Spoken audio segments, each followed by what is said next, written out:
Momento Responde Aí, à luz das Escrituras.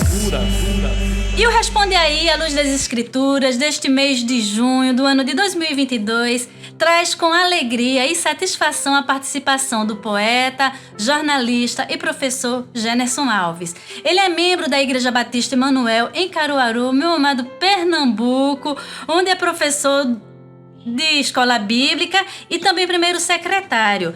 E acompanhando as postagens do Jenerson pelo Instagram, eu me tornei uma admiradora do seu trabalho. E Jenerson é um rapaz hiper talentoso e tem propagado a palavra de Deus através da arte da literatura de cordel. E obrigada, Jenerson, por atender o nosso humilde convite e nos conceder a alegria de sua ilustre participação. E você dá suas palavras iniciais. Olá, Nédia, graça e paz. Amém. Graça e paz a todos que estão acompanhando. É uma maravilha, né? Uma honra participar do Responde Aí, à luz das Escrituras, né? Eu que também sou admirador do seu trabalho, dos seus textos, dos artigos lá em um jornal batista que a gente acompanha, e eu acredito que vai ser um momento de muito conteúdo, de muita conversa, muita partilha e enfim, é uma alegria participar. Alegria é nossa, alegria é nossa. E com o Jenerson, que é esse manancial de talentos, o tema é a relação do cristão com a arte. E o evangélico e protestante brasileiros são influenciados por uma cultura avessa à arte, pelo menos uma grande parte. É claro que há a utilização de músicas e artes cênicas como elemento de culto e transmissão de uma mensagem nas igrejas evangélicas, mas no que tange o folclore, poesias, artes plásticas, se esses não têm origem no âmbito cristão, é simplesmente rechaçado, pelo menos por um grupo expressivo. É sabido que no período da colonização, quando os primeiros protestantes chegaram em solo brasileiro, eram proibidos de erguer templos com arquitetura que aludisse ao cristianismo. Daí a razão dos templos evangélicos serem tão desprovidos da arte sacra. Bezaleel e Aholiabe, artífices do tabernáculo, lá descritos em Êxodo, no capítulo 31, eles não teriam trabalho no Brasil no que se refere a caprichar nos templos evangélicos e protestantes. A beleza da arte no tabernáculo e posteriormente no templo em Jerusalém estava em toda parte. As vestes sacerdotais descritas em Êxodo 28 eram verdadeiras obras de arte. Através do profeta Ezequiel, no capítulo 12, Deus faz uso da arte e da interpretação para falar ao seu povo. Poesia secular, o apóstolo Paulo ele faz menção, isso está descrito em Atos, no capítulo 17, versículo 28, como também o apóstolo Paulo ainda ele faz menção de provérbios seculares, está ali registrado na primeira carta aos Coríntios, capítulo 15, versículo 33, e na carta a Tito, no capítulo 1, versículo 12. Fala pra gente, Jenerson, você como cordelista e poeta cristão, dos desafios de resgatar a arte no meio evangélico, essa arte que enobrece, embeleza, sensibiliza e comunica, mostrando que Deus ele não é avesso às artes. Pois Nédia, realmente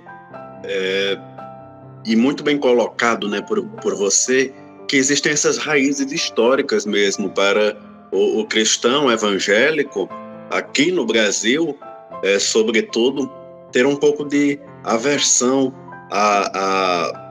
às artes, né? Talvez até um pouco essa questão de confundir, quem sabe, né, um pouco a questão da arte com outras questões de idolatria, né? Que às vezes fica parecendo algo realmente muito tênue ali, né? E além dessa questão mesmo da vinda, da chegada dos evangélicos, dos protestantes, ter sido marcada por muita perseguição, de modo que os locais de culto, né, realmente não podiam ser assim, ter uma arquitetura muito expressiva, né, e terem começos também muito humildes, né? Pelo menos na região aqui, em Caruaru, por exemplo, nós tivemos uma perseguição muito grande, né? Com Bíblias sendo queimadas, com evangélicos sendo mortos. Então, todo esse contexto fez com que, de fato, a gente não tivesse tanto tempo, digamos assim, para pensar tanto na arte, né? Se havia também outras questões em voga, né? Talvez até parecido com aquilo que os cristãos no primeiro, no segundo século também sofreram, né? Havia questões doutrinárias a serem desenvolvidas, além da questão da perseguição, e aí a gente vai ver que só a partir do quarto, quinto século é que a arte começa a se desenvolver também maior na história do cristianismo como um todo. Então, eu acredito que hoje, na realidade em que nós estamos vivendo, o evangélico já começa a perceber maior essa questão da importância das artes como um elemento que glorifica a Deus, né? As artes glorificam a Deus. O teatro está muito rico e cada vez mais profissionalizado. Se antes o teatro cristão, evangélico, às vezes era motivo de riso, né? Por parte dos grupos seculares, hoje nós vemos que existe um respeito maior, né? A música também nem se fala, né? Nós temos grandes músicos. No contexto regional, no contexto da poesia popular, por exemplo, da literatura de cordel, do repente, do improviso, a gente percebe que falta um pouco a igreja perceber mais, consumir mais a própria literatura, por exemplo. Acho que está muito voltado ainda à música e às artes cênicas, e às vezes falta também a alguns poetas evangélicos, a alguns cordelistas, repentistas, também buscarem um esmero, um afinco maior, né, na questão técnica, assim como os cantores fizeram há algumas décadas. Então, nesse sentido, eu percebo isso. E um outro desafio é de se manter firme, né? Continuar estudando, continuar procurando, continuar desenvolvendo, né? Eu acho que o nosso papel é mais semear, né? A colheita fica para uma outra etapa. Então, acho que é muito importante permanecer com esta santa teimosia. Acho que é mais ou menos por aí. A arte, ela pode ser uma estratégia, né, para nós estarmos levando também o evangelho.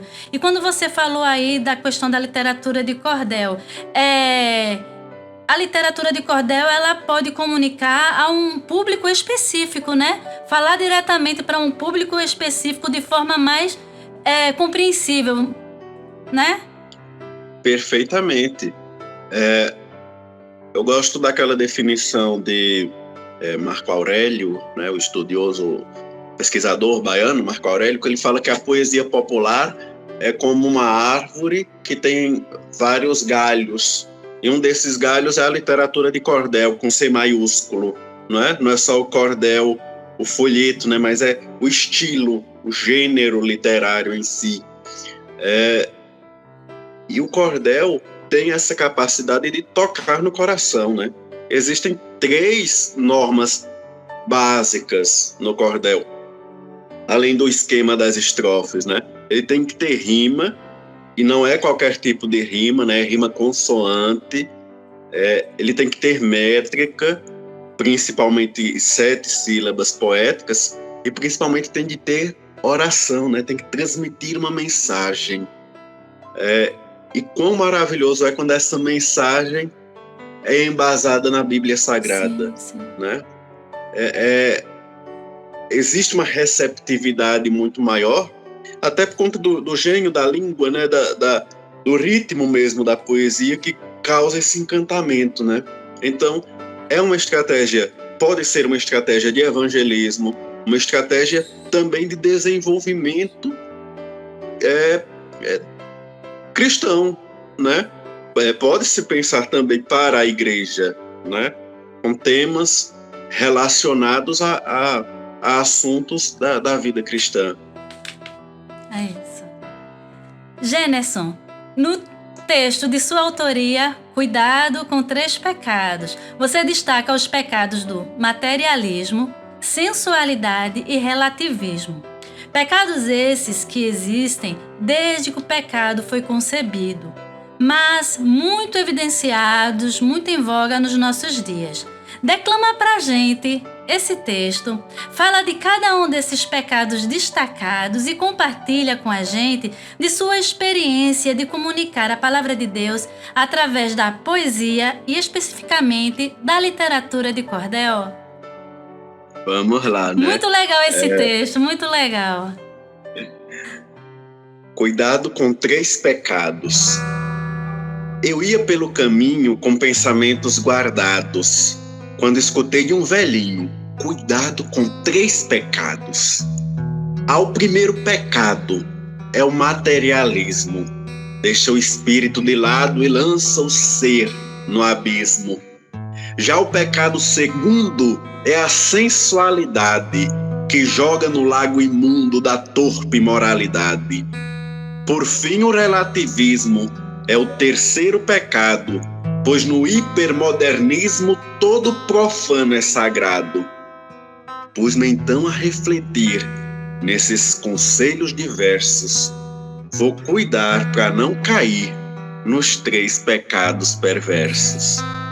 Muito bom, muito bom. É impressionante, né, assim, o quanto a poesia tem esse excesso de síntese, né? Porque talvez se nós fôssemos reescrever essa história em prosa, demandasse um pouco mais, né, de detalhes.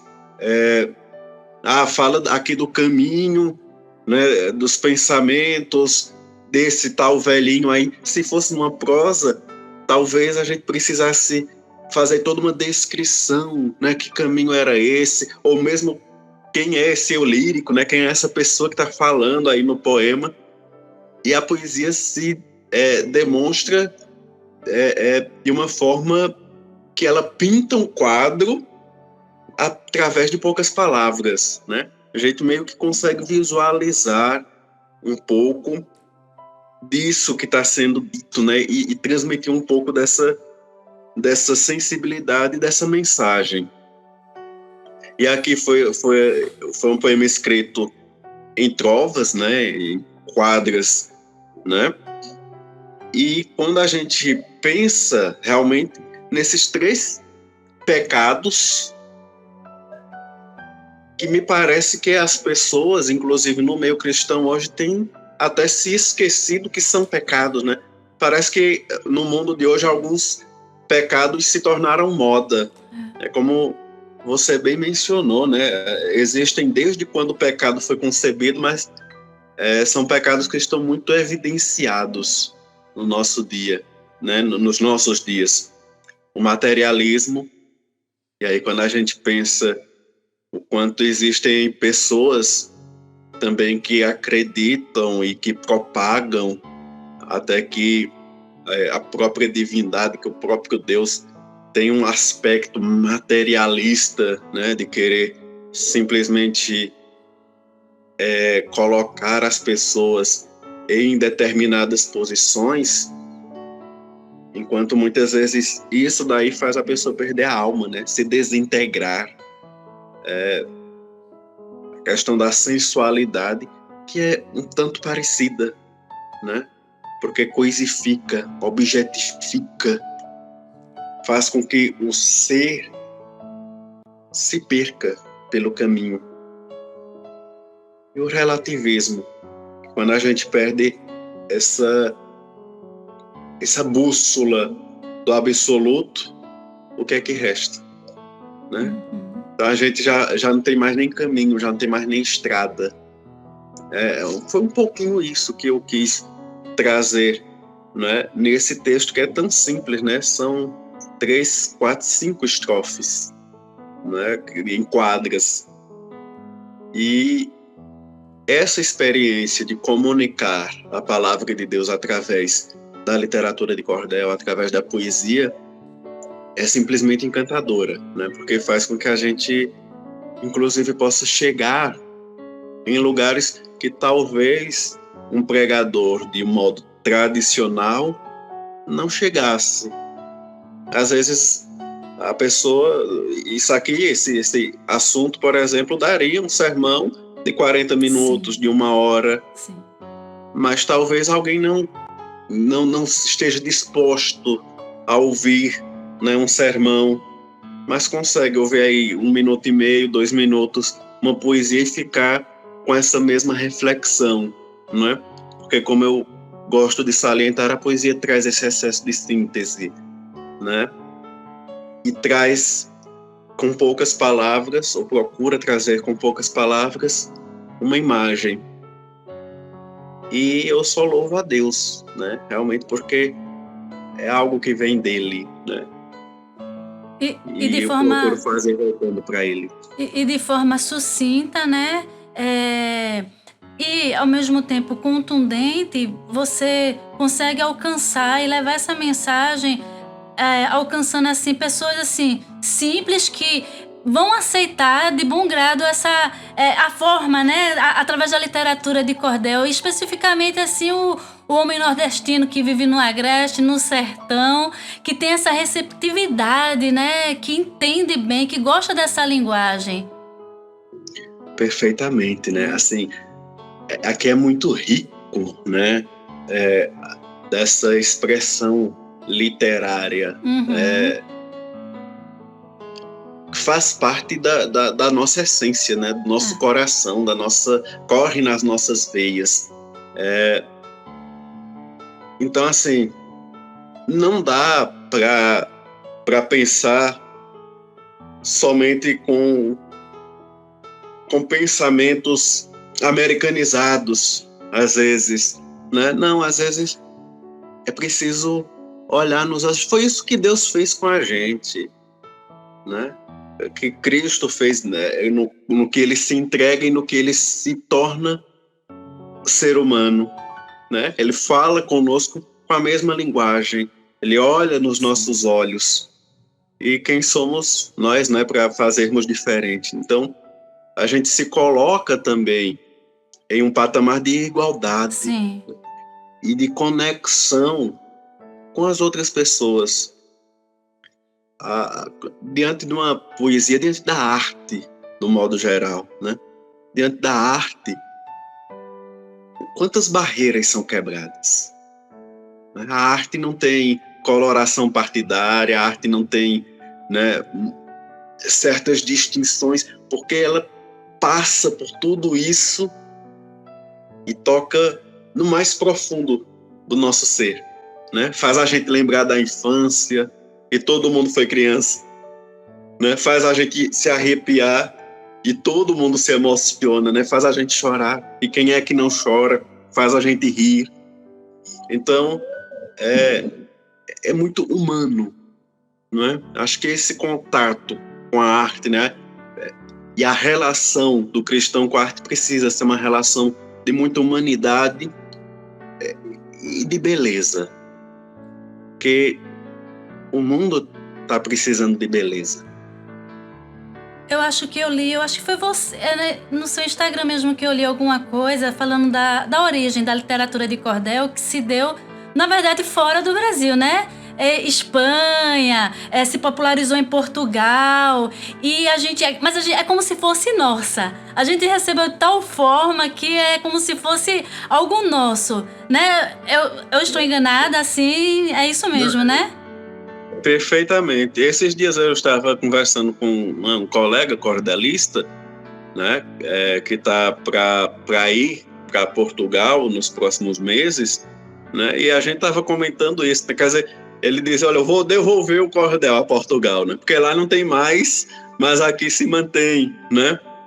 E você falar para o nordestino, né, que acostumado a esse tipo de arte, essa literatura, fala de pecados como materialismo, sensualidade, relativismo, conduzindo eles ao entendimento de que é pecado, de que essas práticas é um afastamento de Deus, ele vai entender por esse meio. Ele vai entender pela arte do cordel.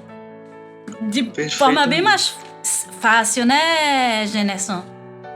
Isso. E perceba também que não precisa ser caricato, né?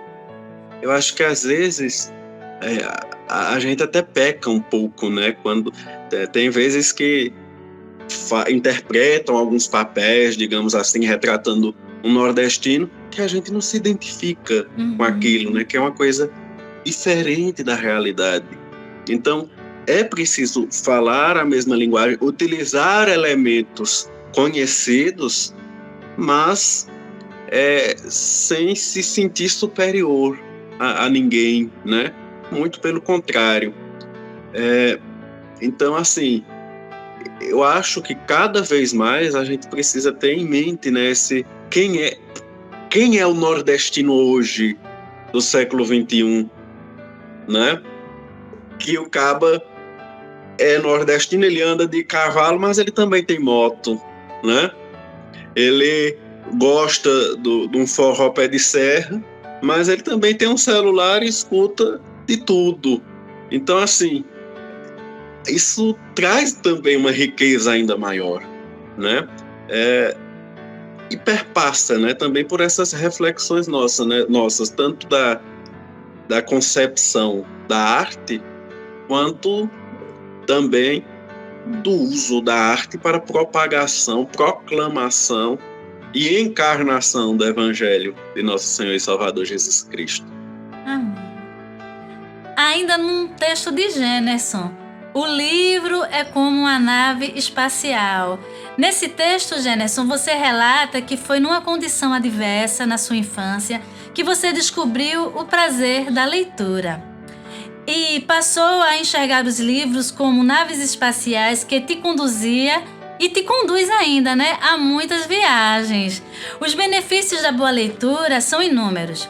Enriquece o vocabulário, acrescenta conhecimento, eleva o intelecto, transporta-nos a um universo imaginário, promove sensibilidade, entre outras coisas. Generson, eu costumo dizer que a nossa geração é talvez a que mais lê em toda a história. Contudo, trata-se de uma leitura sem qualidade, de uma leitura fragmentada, de uma leitura de textos desconexos, de uma leitura codificada por emojis e memes, de uma leitura de uma escrita simplificada e deficitária. Você, como professor, poeta e jornalista, fala pra gente da importância da boa leitura e, em especial, da leitura do livro dos livros, a Escritura Sagrada. Pois, se a leitura de livros comuns tem tanto poder, imagine a leitura da viva e eficaz Palavra de Deus.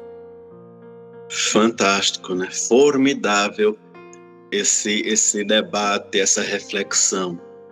Inclusive, recentemente, em sala de aula, no cursinho pré-vestibular, a gente estava discutindo sobre isso. Porque as mídias sociais, por exemplo, fizeram com que cada vez mais a leitura deixasse de ser um mergulho e se tornasse um surf, né?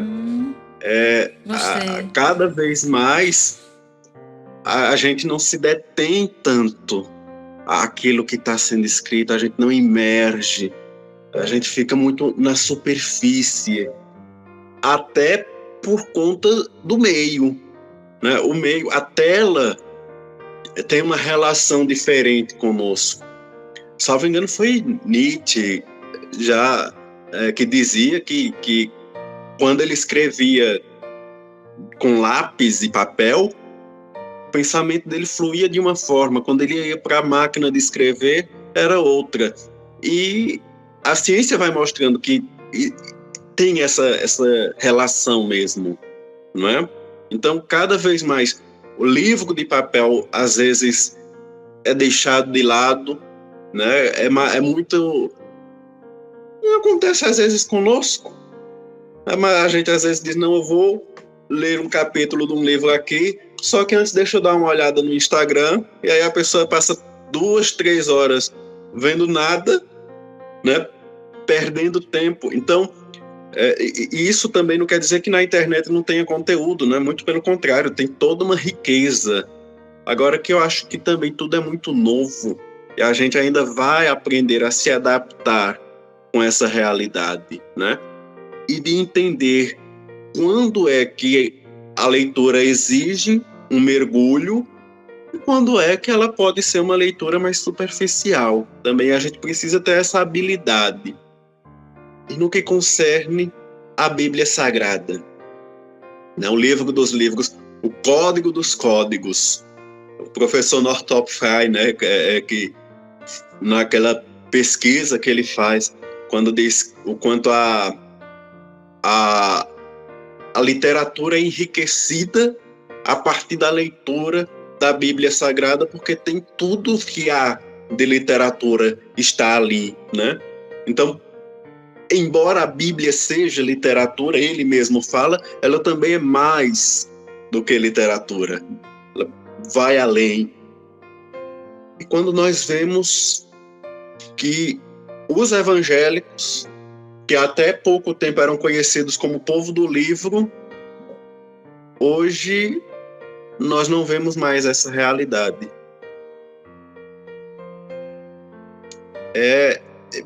Às vezes eu fico corado de vergonha quando eu lembro, por exemplo, que Fanny Crosby, a escritora norte-americana, autora de A Deus Demos Glória, no século XIX, tinha o Novo Testamento, os Salmos, Provérbios decorados.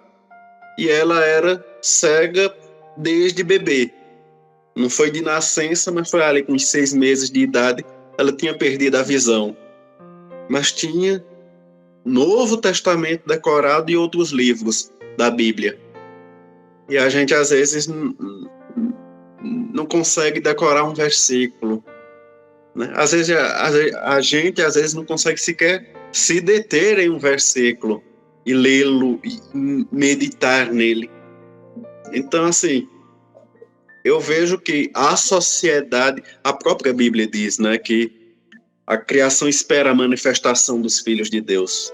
Então, no que diz respeito à leitura e a esses desafios dos novos tempos com relação à leitura, eu acredito que a sociedade espera também da igreja, do povo de Deus, um norte com relação a isso. Eu acho que falta ao povo do livro voltar-se mais ao livro e para além do livro, né? Ao livro e à vida. Manter essa dinâmica, essa relação e perceber a beleza que existe, né? Não é ler por ler, né? Não é ver talvez a Bíblia como um código, que não é, né? Quem lê a Bíblia com o coração aberto, né? E pedindo o direcionamento do Espírito Santo, se depara com histórias maravilhosas, com ensinamentos super preciosos e ilumina a mente e a visão. Eu acho que é por aí. Sim, sim. A leitura, ela é transformadora, né? E a leitura da Bíblia, que é um livro, como você disse, não é um livro comum, né? É a palavra de Deus, viva e eficaz. É o livro que, à medida que a gente lê, somos lidos também por ela, pela Escritura Sagrada, né? Ela penetra o profundo do nosso ser, ela tem poder de penetrar juntas e medulas, é apta para discernir pensamentos e intenções do coração. É uma leitura que é simplesmente ultra transformadora.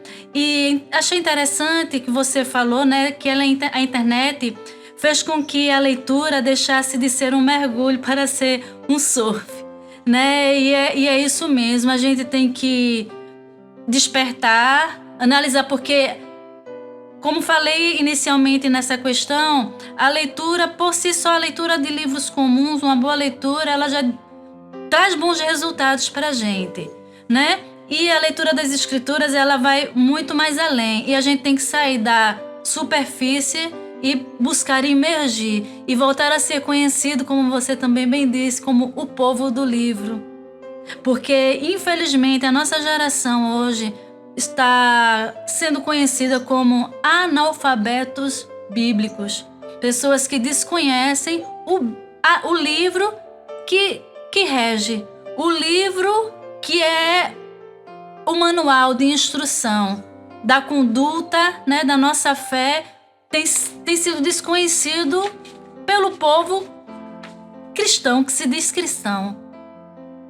É bem coerente, né, Generson? É verdade. E às vezes esse mesmo pessoal sabe a novidade da novela, do Big Brother, né? Das músicas, enfim, da política. Eu acho que realmente não é uma questão cognitiva, é uma questão de escolha, né? E isso é muito sério, né? E talvez também sintoma de algo ainda mais profundo, né? Me parece que a gente deixou um pouco de fazer aquela oração devocional no início do dia, né? De fazer aquela leitura, né? Aquele culto doméstico, mesmo que não precisasse, que não mais tivesse aquela pompa ou aquela formalidade que havia há algumas décadas, mas que houvesse, né? Porque fazia com que a pessoa até lesse, mesmo que fosse para partilhar em casa. A leitura era juntos, né? Com todo mundo junto. Então, acho que nós estamos deixando de fazer algumas outras coisas anteriores, detalhes, pequenas coisas, que no final das contas fazem toda a diferença. E esse bate-papo, agora nessa questão, me fez lembrar os 3 pecados. Será que isso não é uma influência do materialismo, da sensualidade e do relativismo que tem distanciado muitos, né, das escrituras sagradas, do absoluto que é a palavra de Deus, né, da questão espiritual que traz a palavra de Deus realmente para a vida da gente, dessa aproximação mesmo. E a gente deve repensar, refletir acerca do assunto. Fantástico, é verdade. Você, Generson, fez uma trova das palavras do Senhor Jesus, né? Registradas no Evangelho, escrito por São Mateus, no capítulo 11, versículo 28. E a trova é o seguinte: venha quem estiver cansado, porque eu nunca me canso. Quem está sobrecarregado, em mim encontra descanso. Fala dessa mensagem de esperança e alívio. Em meio a um contexto opressor e manipulador que tenta minar a fé do cristão. Jesus é maravilhoso, né? O quanto essas palavras dele ecoam e são tão necessárias para hoje. Quem é que não está cansado de tanta coisa? Até porque, de fato, o materialismo, a sensualidade, o relativismo, tudo isso cansa, né? Porque faz a pessoa nadar e morrer na praia, né? E literalmente morrer mesmo, né? E quem é que não está cansado, né? De correr atrás do vento? Todo mundo precisa de Cristo. E nós, enquanto batistas, principalmente, que temos essa marca, né, de missões, o quanto é importante proclamar essa mensagem, porque as pessoas são sedentas, as pessoas precisam. E esse contexto opressor e manipulador que tenta minar a fé do cristão, exatamente porque as forças espirituais que estão por trás desse contexto opressor sabem que a fé cristã é que traz a resposta e que consegue desatar todos os laços que estão engendrados nesse sistema. A nossa luta não é contra a carne nem contra sangue, né? Mas os principados e potestades. Então, as pessoas precisam desse descanso, as pessoas precisam de Cristo. E nós precisamos, né? A gente prega para o outro porque a gente prega para a gente também.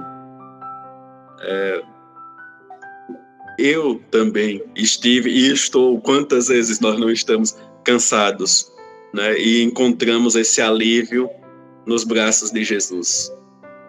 Então, se nós temos esse privilégio, essa oportunidade, que não fique só para a gente, né? Então, que nós nos enchamos até transbordar. E eu creio que Deus tem muito o que fazer através de nós e apesar de nós também. Eu acho que é isso, sabe? Quanto mais a gente vê essa sociedade líquida, né? Essa sociedade da hiperinformação, a hipermodernidade, em que tudo é fluido, é essa sociedade que precisa da solidez da rocha eterna. E só o cristianismo pode trazer isso. Então, se tem tantos inimigos de Deus, que sejamos amigos dele. E ele vai fazendo a obra em nós e conosco. Então, as palavras de Jesus: vinde a mim todos os que estáis cansados e oprimidos e sobrecarregados, e eu vos aliviarei.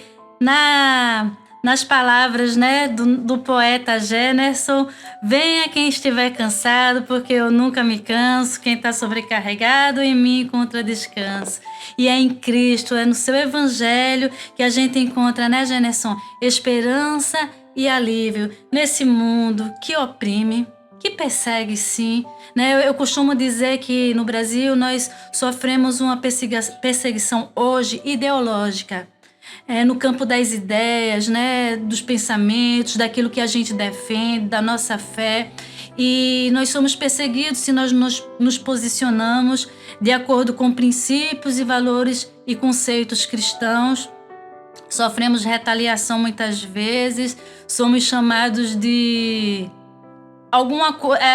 Vem o sufixo fobia, né, para tudo que a gente se opõe, que a Bíblia nos ensina, nos mostra que realmente é contrário à vontade de Deus. E aí a gente se sente realmente oprimido, e quando não sofre a opressão, na verdade está do outro lado sendo manipulado realmente. E precisamos realmente, tudo isso cansa, como você disse, cansa, e só em Cristo realmente para encontrar alívio e esperança num mundo difícil, num contexto difícil em que nós vivemos, não é isso? É isso. E nos encher de Cristo cada vez mais, na minha avaliação, é que é o caminho, né? É claro que é preciso conhecer as ciências humanas, a sociologia, a ciência política. É claro que é preciso ir para o debate em algumas situações, mas em outras, essas próprias pessoas que tentam nos oprimir, que são contrárias a nós, são também pessoas que precisam desse alívio de Cristo, né? E o quanto é difícil, o quanto é desafiador amar, né, aos inimigos, né? Que está lá no Sermão do Monte, né? E quanto é desafiador também orar por aqueles que vos perseguem. Mas que quando a gente olha também a história do cristianismo, seja ela antiga ou recente, nós sempre fomos perseguidos. Eu não conheci tanto o meu avô paterno, né? Ele morreu quando eu era criança ainda, mas eu sei que até apedrejado, né? Assim, jogaram pedra nele por ele ser evangélico, depois foi pastor e tudo mais, né? E pessoas que seguiam um líder importante aqui, religioso, né? Conhecido aí, e que Então, cada geração tinha os seus desafios. Esse é um desafio nosso, da nossa geração, do nosso tempo. Aí a gente volta para o tópico anterior, né? Quer dizer, a gente precisa da Bíblia, a gente precisa, né, ter conhecimento e a gente precisa ter vida também. Porque foi assim no passado. Foi assim que os santos do passado, que os homens e as mulheres de Deus do passado enfrentaram os desafios deles. Então, que a gente possa ter essa referência e buscar hoje cada vez mais conhecimento de Deus e vida em Deus. E eu tenho certeza que ele, que é autor da história, a gente já leu a última página da Bíblia, né? A gente sabe onde é que vai parar. Precisamos estar sobre-edificados nos fundamentos, né, do Evangelho, dos ensinamentos das doutrinas de Cristo. É verdade. Jefferson, muito bom mesmo. Um bate-papo muito gostoso, sereno, né, edificante, de esclarecimento. Louva a Deus por sua vida, de verdade, de coração. Agradeço a Deus pela oportunidade e privilégio de tê-lo encontrado através das redes sociais, né, através do Instagram aí. E aí, muito obrigada, Jefferson, muito obrigada. Que Deus continue abençoando sua vida. Sua profissão, né, como jornalista, como poeta, como professor, abençoando seu ministério também na igreja, abençoando a sua família, sua esposa, tá? Abençoando a sua vida. Que Deus continue te usando para glória dele. Amém. Eu que agradeço, Nélia, pela oportunidade, né?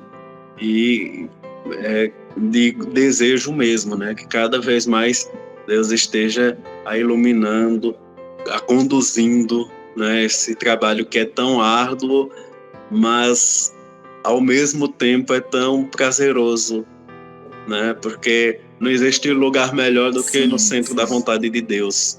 E nós não estamos aqui, nós não somos desse mundo, né? Nós temos hoje descanso em Cristo, mas o nosso descanso pleno será na pátria eterna, né? E a gente, olhando para o alvo, a gente segue, né, com o coração aquecido, né? Às vezes sentindo uma ferida aqui, outra ali, mas talvez até a exemplo de Estevão, né, vislumbrando os céus abertos e vendo nosso Senhor. Então, que tenhamos cada vez mais de Deus, né, que Ele cuide cada vez mais de nós e que pela graça e pela misericórdia dEle, né, nós possamos ser cartas vivas, né, diante dessa geração. Amém. Muito Amém. grato. Eu que agradeço. Deus continue te abençoando. Um abração. A ti também, outro. E estamos à disposição. Até breve.